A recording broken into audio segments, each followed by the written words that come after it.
Hey Dirt Magicians, soil is the source of all life in the vegetable garden. It's one of the main things that determines the health of our vegetables. And yet, so little is often understood about it. This is especially true for beginner vegetable gardeners who have so much to learn and so many questions. To help unravel some of these mysteries of the soil for beginners, we partnered with Ashton, one of our gardeners in Growville, to run a teaching garden. He taught brand new vegetable gardeners all about how to grow food, and one of the topics was on soil. So in this video, we recorded the questions these vegetable gardeners asked, and I am going to answer them for you. You might have the same questions, or you may not have even known to ask a question, but you will definitely learn about caring for your soil. If by the end of the video I haven't answered your question, be sure to put it in the comments section. I studied soil science in university and I absolutely love answering questions about soil science. All right, let's dive into our first question.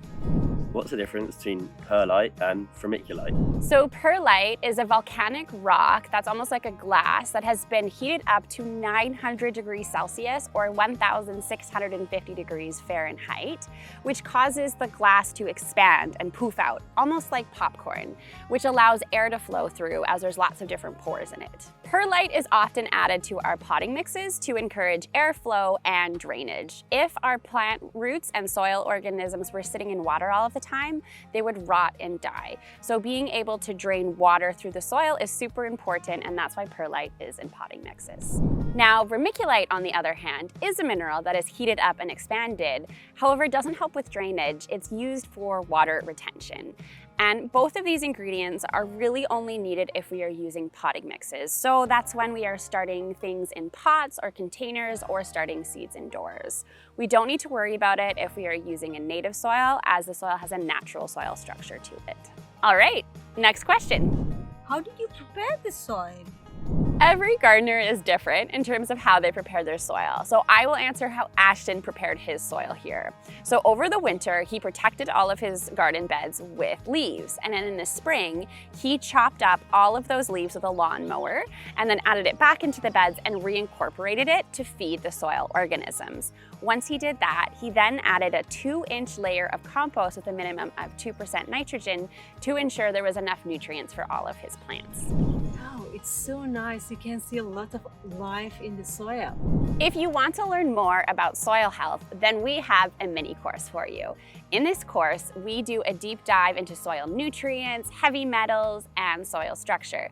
So check the link in the description box below to get access to that mini course. Now, Ashton had the same instruction that this course has, which is why his soil is so healthy. Do you mix the compost into the soil or just leave it on top? It is a good idea to mix your compost into the first few inches of the soil. You don't have to go too deep, but if we left the compost right on top, we would lose some of the nitrogen through a process called volatilization, which is a really fancy way of saying that the nitrogen would go up into the atmosphere as a gas. And we do not want to lose nitrogen, as it is essential for plant growth. This mixing in is especially important if we are using a manure, as this process is really likely to occur. Now, we don't need to mix it in too deeply, as when we water, a lot of those nutrients will just sink into the soil. I loved soil nerding out for this question. If you're enjoying my soil nerd out, make sure to hit the like button to let me know. All right, on to the next question, and I promise you the answer is not so sciencey and technical. How long ago you prepared the soil? Well, this is a nice, short, easy question to answer. So Ashton prepared his soil in the early spring, a few weeks before he planted anything. This allows the soil organisms to start decomposing and releasing nutrients for the plants themselves.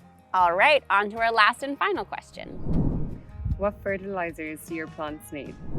So in order to answer that question, we need to understand what a plant nutrient is. So a plant nutrient is an element that the plants need for some part of their development. There are at least 14 nutrients in the soil when we've listed them in the description box below. And an example of what this looks like, nitrogen, which I've already mentioned a few times, is part of chlorophyll. So it contributes to the process of photosynthesis. The soil naturally contains many of these nutrients. Now, some are removed on a yearly basis as we take out the plants, such as our buddy nitrogen, whereas other nutrients exist in so much abundance in the soil that even though plants are taking them up, we don't really need to add any more later. The only way you can truly determine which plant nutrients you need to add is through a soil test. We actually have a YouTube video where we share the results of 3 soil tests here in Growville. And I have to say the results were surprising around which nutrients they were deficient in or which they had way too much of. So check it out here.